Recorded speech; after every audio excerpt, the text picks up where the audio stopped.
pleasure and privilege to stand in front of you this evening. As Mr. Horton mentioned, I'm here to highlight how the foundation has positively impacted our family. With me here tonight is my wife, Susan.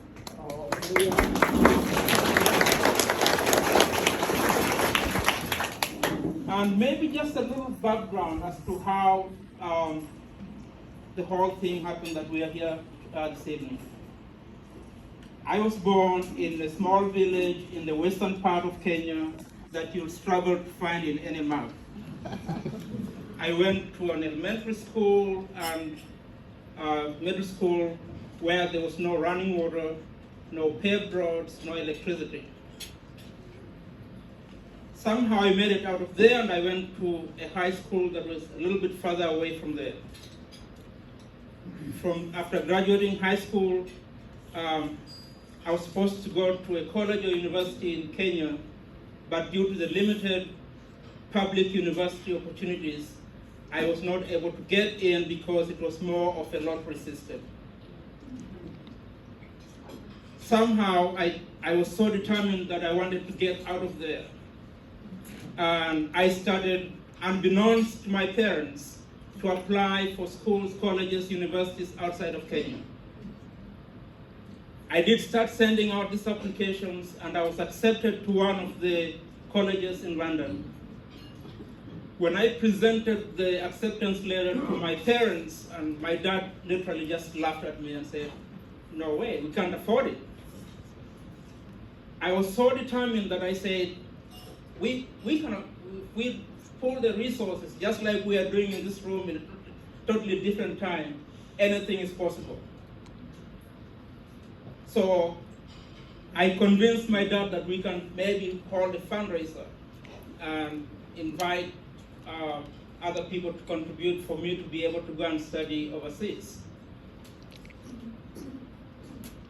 In the meantime, my dad was very reluctant, and I decided to pick up the country's telephone directory, which was about this big, and I started calling people randomly.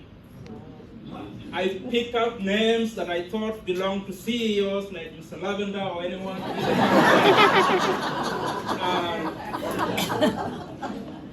Of course, the results were not very good.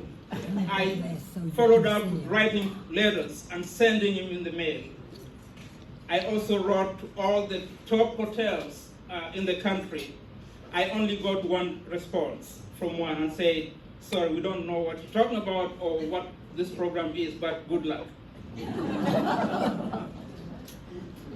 But after so many months of going through this process, one CEO accepted to do a fundraiser for me, and we did the fundraiser, raised enough money for a one-way ticket and tuition for just one semester. With my determination, I still went ahead and I went to London, got there, went straight to the school administration, and I told them, "This is my predicament. I'm here, but I'm willing to do whatever you want me to do." So they gave me a chance to work. The school had evening programs, so I could work in the evenings, help the professors and other students do their filing and things like that. And instead of me paying my tuition, that was how I got paid. But I still had to figure out how I was going to pay for my accommodation and other expenses. So I had to pick up another job in the morning. So for many years, I slept for 3 hours because I had to go to work in the morning, go to school, then stay at school to work in the evenings. So I ended up being in London for 5 years. I graduated and I worked up there, went back to Kenya and worked for a 5-star hotel there.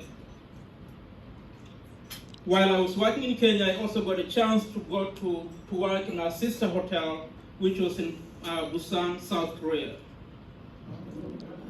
So I ended up in South Korea. I learned a little bit of Korean, stayed there a little bit, and came back to Kenya. I still felt that I could do more, but I just didn't know how. So one time I got up and I went to another country. I left and I went to Johannesburg, South Africa.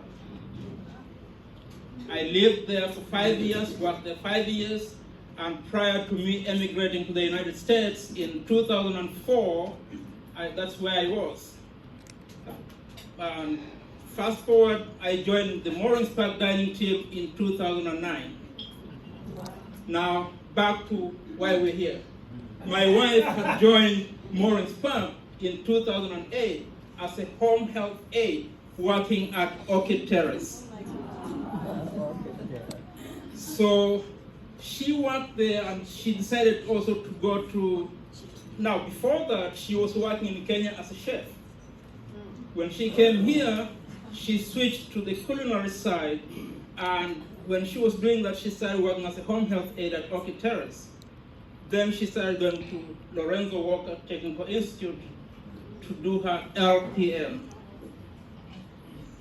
When she got that, she was at the chateau, and people kept encouraging her, and also the foundation was in the Moorings Park Foundation was in place that helped her when she got a chance to go to the for her RN at the Florida Southwestern College. The foundation stepped in and helped her with scholarship, and she did her RN and graduated in 2015.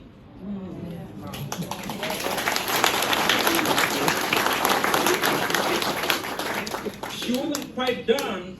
She went back to school, and she went to South University, where she went for her BSN, and she graduated with her bachelor's in 2018 from South University. All this time, she was working with Diana and her team at the chateau, serving our residents and the community at large. And all this time, the foundation was helping her with scholarship. She still went ahead and did her, after she graduated with her BSN, she went back to school to do her master's. And she graduated January of last year with a family nurse practitioner. Thank you. Remember, this is all thanks to the scholarships from the foundation. So since then, she's gone back, and still right now she's pursuing her doctorate.